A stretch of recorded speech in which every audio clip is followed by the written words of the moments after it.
Olá, eu sou o João Paulo e vou acompanhar-vos na visita a esta bela aldeia que é Marialva, uma das aldeias históricas.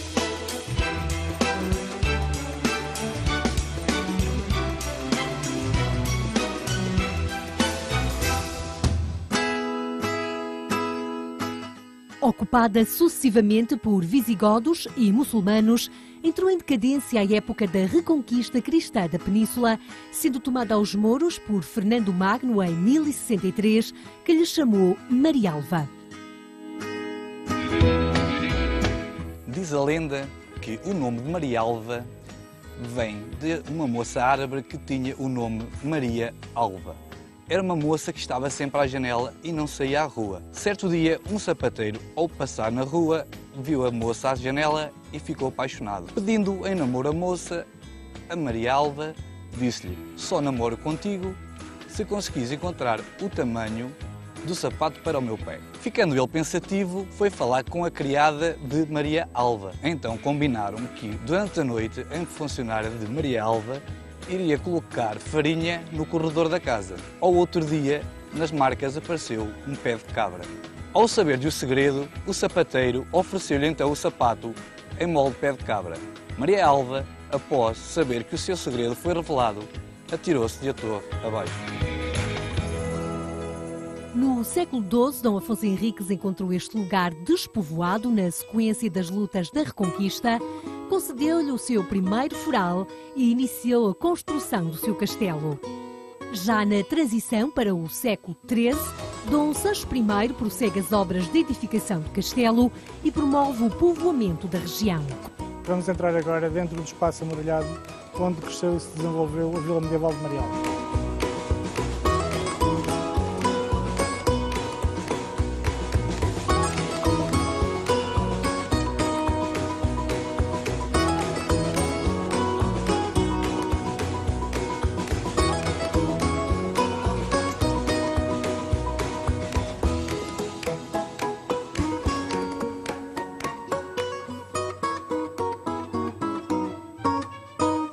Estamos no interior da Vila Medieval de Marialva, naquilo que resta na sua ruína. Dentro deste espaço podemos encontrar e admirar três núcleos arquitetónicos distintos. A cidadela de Marialva é basicamente uma fortaleza de cariz medieval e a sua importância ultrapassou o período de alcanizes e prolongou-se até às guerras da restauração no século XVII. Estamos a falar daquilo que chegou a ser considerada como uma das maiores praças militares do Reino de Portugal e essa importância está refletida na imponência das suas muralhas e, obviamente, na altitude do penhasco rochoso onde está situado.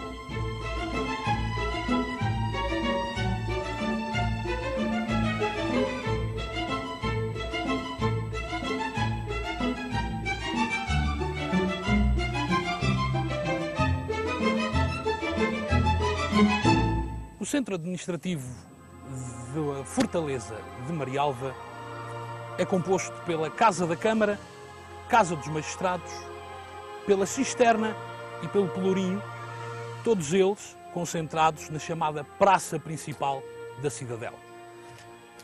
Tratam-se de edifícios que diziam respeito ao dia-a-dia das populações.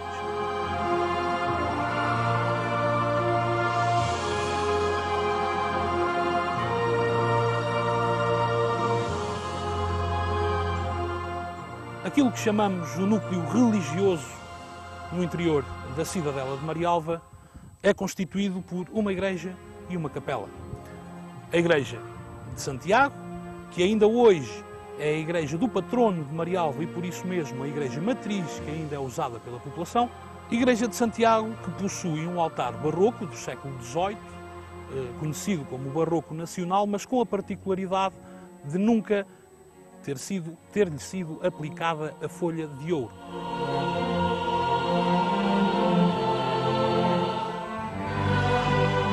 E a capela do Senhor dos Passos, uma capela do século XVII, de traçado maneirista, caracterizada por este portal que está atrás de mim e também por este púlpito exterior que servia, por volta do século XVII, XVIII, para ser usado nos sermões que antecediam a cerimónia da Via Sacra.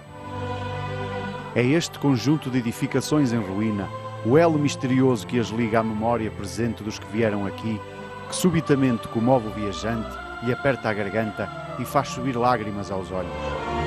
Com Dom Sancho I, o povoado extravasou a cerca muralhada, dando origem ao arrabal que ainda hoje conserva o seu traçado medieval. Esta é a Rua da Corredora, uma das principais ruas de acesso ao castelo e à vila que está dentro da muralha.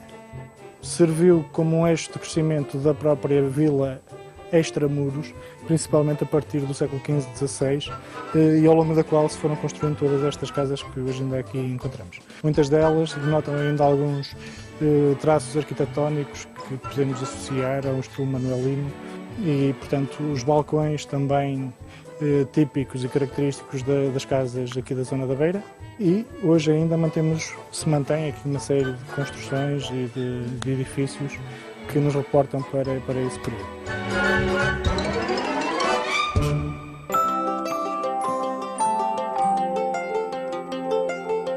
Em 1515, a Ordem de Cristo criou a Comenda de São Pedro de Marialva, datando dessa época o templo com o mesmo nome. A Igreja de São Pedro pertencia a uma das 3 paróquias que pelo menos até o século XVI, existiram aqui neste espaço, que é agora a Vila de Marialva. Para além do valor que representa historicamente, tem também a sua beleza arquitetónica e artística, na medida em que tem uma série de pinturas no interior, pinturas pintadas a fresco, que são dignas de ser visitadas.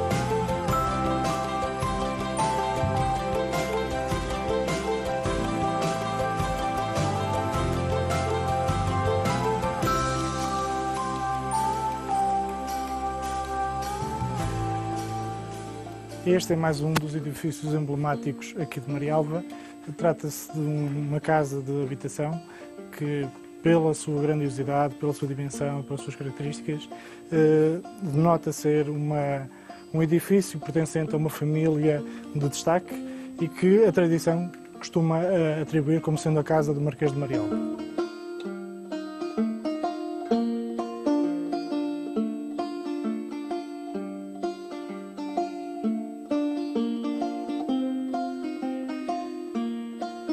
Longe da glória de outras épocas, Marialva continuará a ser um recanto medieval envolto em lendas e mistérios que alimentaram séculos de história.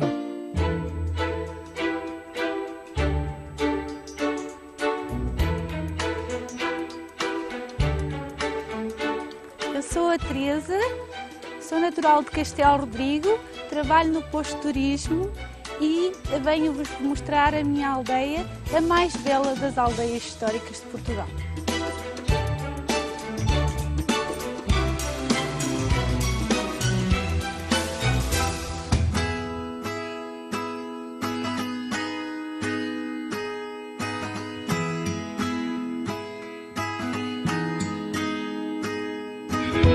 A aldeia de Castelo Rodrigo já existe há 500 anos antes de Cristo. Os primeiros povos a habitarem cá foram os celtas, e também os romanos e os mouros. Este território era muito procurado por esses vários povos por causa de estarmos numa área plana e Castelo Rodrigo estar num alto, então servia para a defesa do inimigo. Conquistada aos árabes no século XI e dependente do Reino de Leão, a vila de Castelo Rodrigo foi levada a conselho por Afonso IX. Castelo Rodrigo passou a integrar o Reino de Portugal com Dom Afonso Henriques, mas só com Dom Dinis passa definitivamente para o domínio português. O rei que confirmou o seu foral e mandou reconstruir o seu castelo. A ação repetida por Dom Fernando já no século XIV, que lhe atribuiu carta de feira. Na crise de 1383-85, Castelo Rodrigo mostrou a sua lealdade a Dona Beatriz, filha do rei de Espanha. O alcaide, quando da passagem do mestre Davis por esta região, recusou recebê-lo em Castelo Rodrigo. Aqui temos o pelourinho, é de estilo manuelino, foi implantado por Dom Manuel I em 1508, altura em que dá o segundo floral a Castelo Rodrigo. É com Dom Manuel I que Castelo Rodrigo conhece momentos de prosperidade, para os quais também contribuiu a presença judaica na vila.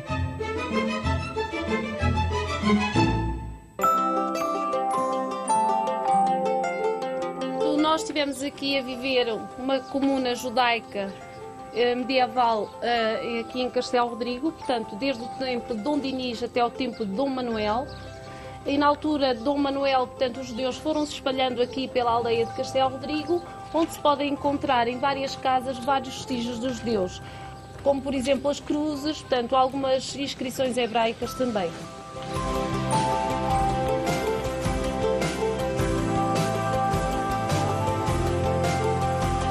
E portanto, lá está, falando em judeus, disse aqui na aldeia que seria aqui a antiga sinagoga dos judeus, portanto, um dos vestígios da presença dos judeus aqui em Castelo Rodrigo. Não nos podemos esquecer que tem uma porta gótica e uma mourisca e remonta ao reinado de Dom Manuel I.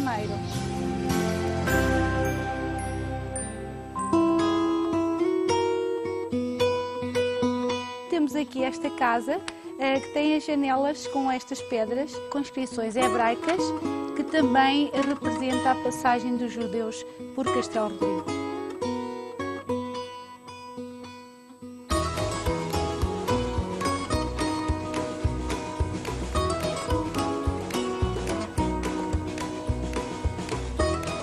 Com a morte de Dom Sebastião e sob o domínio filipino, foi instituído o Condado e Marquesado de Castelo Rodrigo na pessoa de Cristóvão de Moura. Encontramos-nos nas ruínas do Palácio de Cristóvão de Moura, que foi construído em 1590, na altura em que estávamos a ser governados pelos Filipes de Espanha. Cristóvão de Moura era português e foi criado pelos Filipes de Espanha e nessa altura foi colocado aqui como primeiro marquês em Castelo Rodrigo. Então, com a vinda da construção do palácio, a população pagou mais impostos, pois naquela altura vivia-se da agricultura e da pecuária. Como um modo de vingança contra isso, porque a população pagou mais impostos, resolveu incendiar e saquear o palácio em 1640.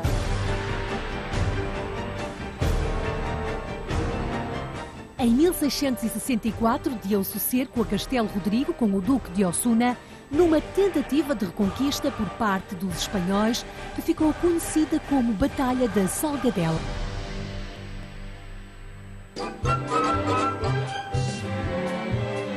Não nos podemos esquecer que esta aldeia tem 2500 anos de história e ainda tem a traça original das casas. Esta é uma das ruas mais típicas de Castelo Rodrigo, a Rua da Cadeia. Aqui está o motivo da rua se chamar Rua da Cadeia. Aqui era o edifício da Cadeia de Castelo Rodrigo, esteve implantada até 1910, até a implantação da República de Portugal. Na porta ainda se podem ver os buracos onde se encaixavam as grades da cadeia. Temos várias janelas típicas em Castelo Rodrigo e esta é uma delas, a janela manuelina de avental do século XVI.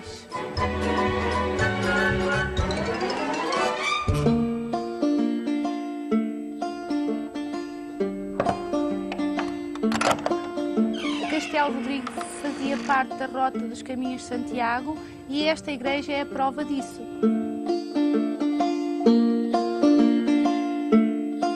Aqui na nossa aldeia ainda somos fiéis às nossas tradições. Este tear faz parte do meu percurso, tanto em termos de trabalho, como também é a peça fundamental do sítio onde estou a viver.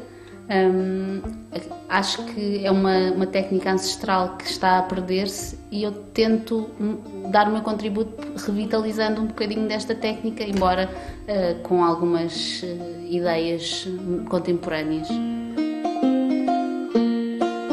Neste momento estou a trabalhar em massa modular. Já experimentei muitos materiais, sempre fui curiosa, autodidata e gosto muito de diversificar, não detesto ficar sempre no mesmo registro. A aldeia histórica de Castelo Rodrigo continua a olhar, altiva, o território que a rodeia, porque sempre o fez ao longo da sua história de bastião da defesa de Portugal.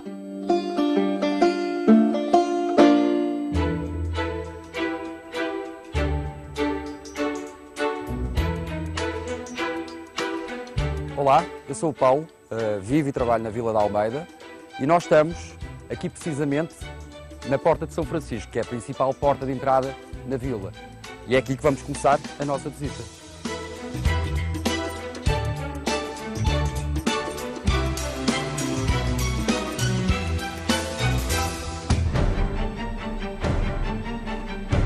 Desde cedo, a posição estratégica de Almeida suscitou a fixação de diferentes povos neste território, que se dividia entre as grandes planícies e o rio Coa.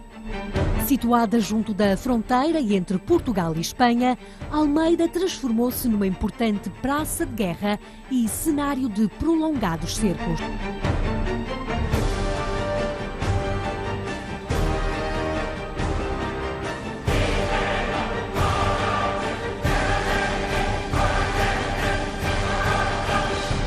A Fortaleza de Almeida é, no presente, um dos maiores expoentes da arquitetura militar abaluartada de Portugal.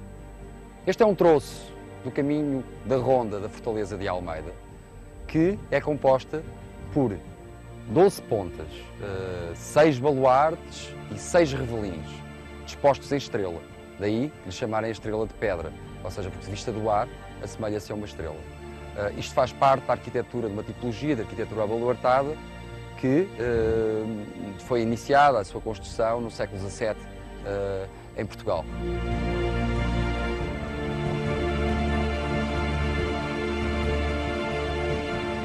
Almeida está situada numa das principais rotas de invasões do reino. Desde o período medieval que grande parte dos conflitos bélicos passaram por Almeida. É interessante verificar que esta fortaleza também nasce nesse local, neste local, exatamente como numa tentativa de defender este eixo de penetração. Almeida, especificamente, e esta fortaleza já dita moderna e abaluartada, tem 3 conflitos bélicos que se destacam. O primeiro com as guerras da Restauração, no século XVII, e depois, mais tarde, no século XVIII, com a Guerra dos 7 Anos, no tempo do Marquês de Pombal. Mas o mais recente e mais simbólico passa-se no século XIX, nomeadamente em 1810, com a terceira invasão francesa, que é o cerco de Almeida por parte de Macena. Este cerco é trágico para Almeida, de alguma forma. Almeida, eu penso que sempre iria capitular, como todas as fortalezas capitularam nessa época, mas não se esperava que capitulasse tão cedo. Capitulou cedo porque, tragicamente, tem a explosão do seu paiol principal e fica sem pólvora para poder combater e de alguma forma tem que se render.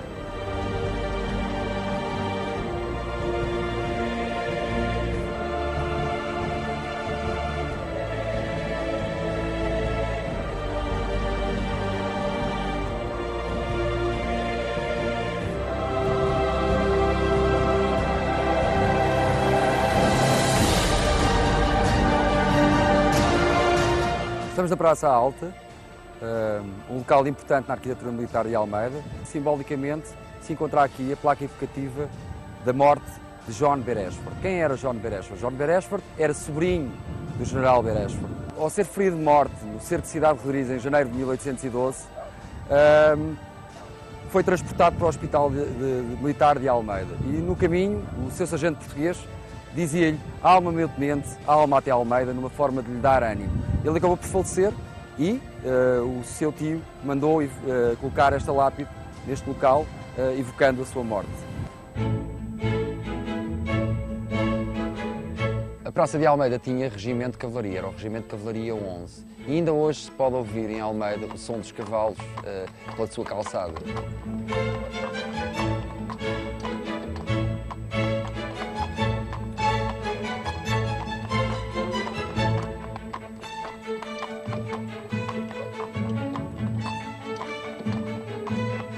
Estamos na atual Rua Afonso Albuquerque, antiga Rua da Girota, e chama-se assim porquê? Porque a sabedoria popular dizia que neste local faziam os militares que saíam da ronda, ou seja, que estavam de serviço às portas, em vez de retornarem ao quartel das quadras ali naquele local, quando saíam de serviço faziam um giro.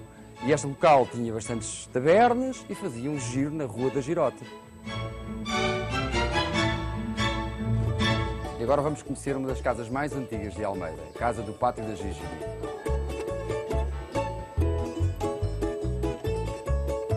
Então esta casa é famosa por quê? É famosa mais conhecida por a Casa da Ginginha, a Casa da Emelinha, a Casa da Ginginha.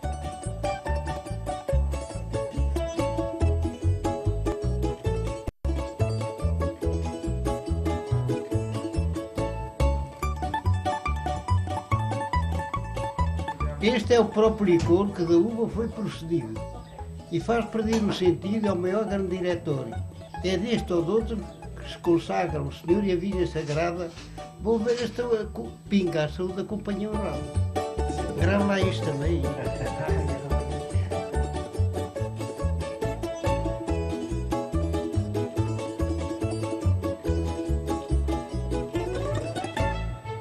Encontramos na Praça da Liberdade e neste local estão dois dos edifícios mais emblemáticos da administração militar, deste caso a administração militar no passado. Atrás de mim o Corpo da Guarda Principal e em frente a Vedoria. Atualmente têm funções completamente distintas e é interessante verificar que este edifício, que era o edifício mais simbólico, o tipo de quartel-general da praça, neste momento foi transformado na Câmara Municipal.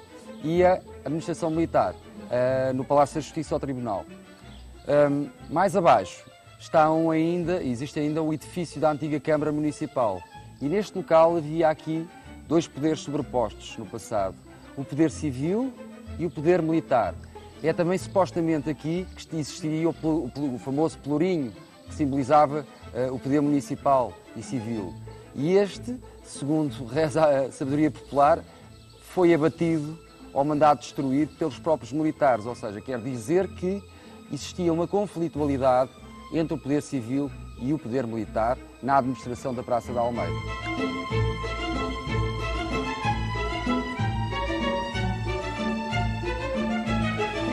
Em 1927 saiu de Almeida o último esquadrão de cavalaria, perdendo assim a atividade militar que ao longo dos tempos foi a razão da sua existência. Então, Sr. Júlio, como está? Aqui umas coisinhas que achei de ver isso, que tem gosto de ter isto aqui. Está bem, muito bem. Na parte dos museus. Muito bem, mostre lá então. Então, quando quiser, faz favor.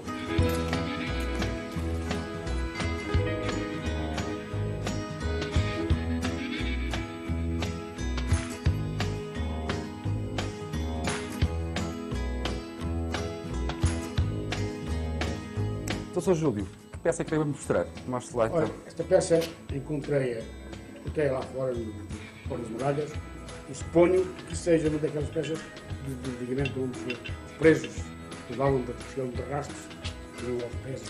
Agarrada à correia que os prendia aos pés. Depois não fugiram.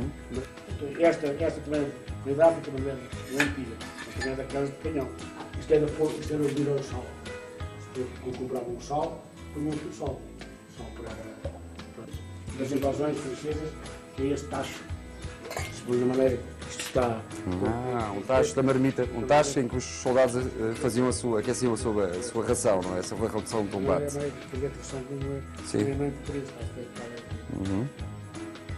Seria o local onde é possível, sim senhora. Corresponde mais ou menos aos tachos de época que os soldados levavam para aquecer a sua ração de combate. E também assim é possível viver a história de Almeida. Hoje, uma terra pacata e serena. Outrora palco de grandes batalhas que ajudaram a definir a história e o futuro de um país.